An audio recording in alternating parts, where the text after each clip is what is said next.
to my channel. If you're new here, make sure to like and subscribe. I'm Victoria and I talk about all things hockey and baseball related from across the pond in Scotland, and today we're talking about UK hockey because I've had a lot of requests to do so.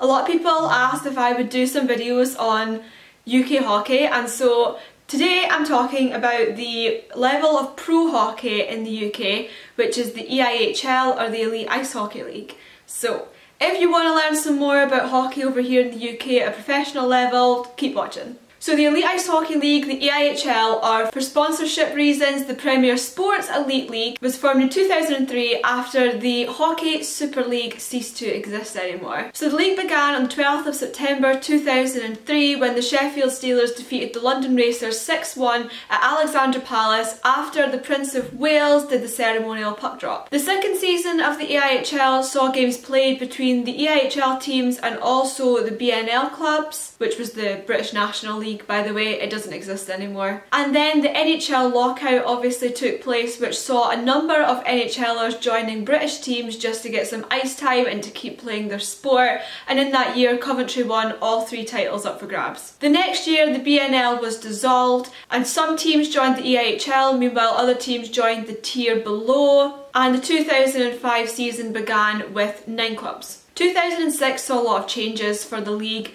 They adopted the zero tolerance interpretation of the rules with regards to holding, hooking and interference, following the NHL rules more closely than ever before, as this was perceived to increase the pace of the games as well as grow spectator numbers. Teams were still coming and going, but most importantly to me, on the 27th of April 2010, the Dundee Stars, who are my team, were accepted into the league as the 10th team. The 13-14 season saw the league split into 2 conferences, each consisting of 5 teams. Generally it was a north-south divide, and they were called the Erhart Conference and the Gardner Conference. The Gardner Conference was the north side, by the way, the Scottish teams. This then changed in 2017 when it was announced that there would be 3 new conferences of 4 teams. So you had the Scottish one, which was Dundee, Edinburgh, Fife and Braehead, now Glasgow. You had the Southern, which was Coventry, Guildford, Manchester and Milton Keynes, who are also no longer in the league. And you had the arena teams, who were Belfast, Cardiff, Nottingham and Belfast. Now the conferences have been pretty much scrapped entirely. If you've been watching hockey for long enough, you'll remember them, so it'll still be in the back of your mind, but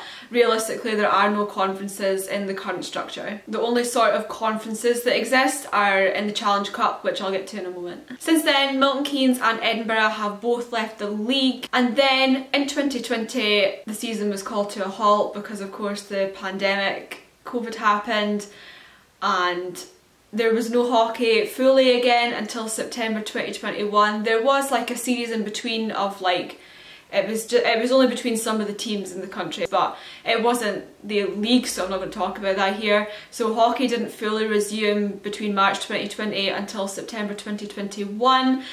And when I say fully came back, there was a period of time at the start of this year where it was limited attendance. You were only allowed, I think it was 200 in the whole rink. It was very strange times, but anyway, hockey is back to normal now. Survive nonetheless was a worrying time for such a small league. Just to get funding, just to keep going, to get good players in, really concerning during that time, but we are fully back now. So in the current structure, this is the highest level, it's the only professional level in the United Kingdom, and there are currently 10 teams across 4 nations, which apparently is the only league in any sport to do so right now. Just to recap, you've got 3 teams in Scotland. You've got the Dundee Stars, the Fife Flyers and the Glasgow Clan. You've got the Belfast Giants in Ireland, the Cardiff Devils in Wales, and then in England you've got the Manchester Storm, the Nottingham Panthers, the Coventry Blaze, the Guildford Flames and the Sheffield Steelers. So there are 3 competitions. You've got the league title, you've got the playoffs and you've got the Challenge Cup. The league title is awarded to the team who have the most points at the end of the season, pretty basic. And then you've got the playoffs, which you play the top 8 right now qualify, bottom 2 teams don't, and then you play off against each other. It's seeded, so first plays 8th, so on. Then you've got the final 4 where everyone goes down to Nottingham for the weekend. That's playoff final weekend. It is a blast, it is a hockey party. I love it, one of my favourite weekends of the whole year. And you play off there until you've got a winner and they are playoff champions. And then you have the Challenge Cup, which is 3 groups playing against each other in rounds until there's a winner basically. And overall there are 54 regular season games, with each team facing each other 6 times. In terms of players, the league is heavily reliant on imported players, mainly from North America, but also a lot from Europe. The style of play is quite similar to that of North America, so it makes sense for either young college players or players near the end of their career to come over to the UK for a bit and play.